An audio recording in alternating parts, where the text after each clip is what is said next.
Welcome to Rishes academy. நம்ம today Dinamani news paper analysis பார்க்கலாம். எதிர்க்கட்சி எம்பிக்களின் பேரணி தடுத்து நிறுத்தம், தேர்தல் ஆணையம் நோக்கி சென்ற ராகுல் உள்ளிட்டோர் கைது. பீகாரில் எலெக்ஷன் கமிஷன் ஒரு ப்ராஜெக்டை கொண்டு வந்திருக்காங்க. Special intensive revision. இந்த ரிவிஷன் பிரகாரம் பார்த்திங்கன்னா பீகாரில் ஓட்டர்ஸ் லிஸ்ட்டை ரிவிஷன் பண்ணியிருக்காங்க. இதில் அதிகமான ஃபேக் ஓட்டர்ஸ் இருக்கிறத எலெக்ஷன் கமிஷன் கண்டுபிடிச்சிருக்காங்க. ஸோ இது சம்மந்தமாக தான் பார்த்திங்கன்னா இந்த பேரணியை நடத்தியிருக்காங்க எதிர்க்கட்சிகள். உக்ரைன் அதிபருடன் பிரதமர் மோடி பேச்சுவார்த்தை நடத்தியிருக்காரு. எல்லா விதமான பீஸ் விஷயத்திலையும் இந்தியா சப்போர்ட் பண்ணுறதா நம்மளுடைய பிரைம் மினிஸ்டர் சொல்லியிருக்காரு. தமிழக அரசாங்கம் ஒரு புதிய ஸ்கீம் கொண்டு வந்திருக்காங்க. முதலமைச்சரின் தாயுமானவர் திட்டம். இந்த திட்டமாக பார்த்திங்கன்னா கோபால் நகர், தண்டையார்பேட்டை, சென்னையில் வச்சு இந்த ஸ்கீமை தமிழக முதலமைச்சர் தொடங்கி வைக்கிறார். இந்த ஸ்கீம் பிரகாரம் பார்த்திங்கன்னா 70 வயசுக்கு மேலே இருக்கக்கூடிய எல்டர்ஸ், சீனியர் சிட்டிசன் அண்ட் அதே மாதிரி மாற்றுத்திறனாளிகள் இவங்களுக்கு வீடு தேடி ரேஷன் பொருள் திட்டமாக தொடங்கி வைக்கிறார். ஸோ இதில் பார்த்திங்கன்னா சீனியர் சிட்டிசன் அண்ட் அதே மாதிரி மாற்றுத்திறனாளிகள் இவங்களுக்கு வீட்டில் போய் ரேஷன் பொருட்களை கொடுப்பாங்க. ஸோ இதில் சீனியர் சிட்டிசன்ஸை பொறுத்த வரைக்கும் கிட்டத்தட்ட 20,42,657 பேர் இருக்காங்க. அண்ட் அதே மாதிரி மாற்றுத்திறனாளிகளை பொறுத்த வரைக்கும் 1,27,797 பேர் கவர் பண்ண போகிறாங்க. மொத்தம் 21,70,454 பேருக்கு இந்த ஸ்கீம் அப்ளிகபிள் ஆகும்.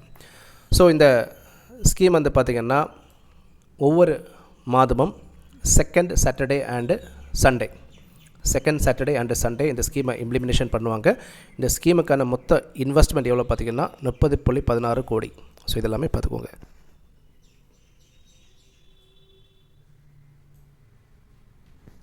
தென் 1 கோடியில் தெய்வத்தமிழ் ஆய்விருக்கை தொடக்கம் காஞ்சிபுரமில். இதை பார்த்துக்கோங்க.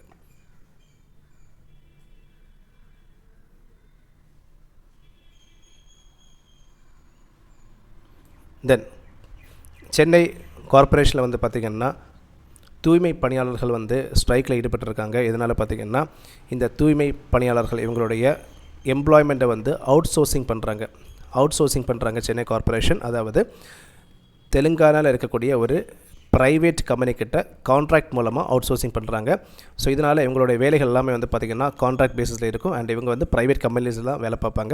ஸோ இதை எதிர்த்து தான் பார்த்திங்கன்னா இந்த ஸ்ட்ரைக்கில் ஈடுபட்டிருக்காங்க தூய்மை பணியாளர்கள்.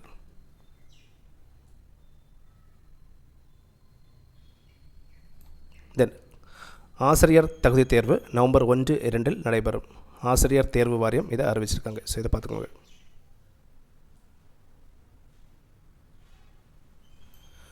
தென் இன்றைக்கி August 12 national library day or தேசிய நூலக தினம்.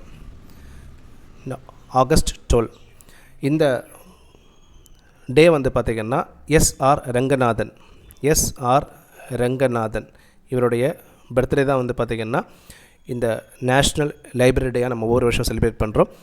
இந்த ரங்கநாதன் இவர் தான் பார்த்திங்கன்னா father of library science in India. So இதை பார்த்துக்கோங்க. S R Ranganathan. Then next one, கொடி கம்பங்களுக்கு தடை, உயர்நீதிமன்ற உத்தரவை உறுதி செய்தது உச்சநீதிமன்றம். ஸோ இதற்கு மேலே பொலிட்டிக்கல் பார்ட்டிஸ் எந்த விதமான கொடி கம்பங்களையும் பப்ளிக் பிளேஸில் வைக்கக்கூடாது.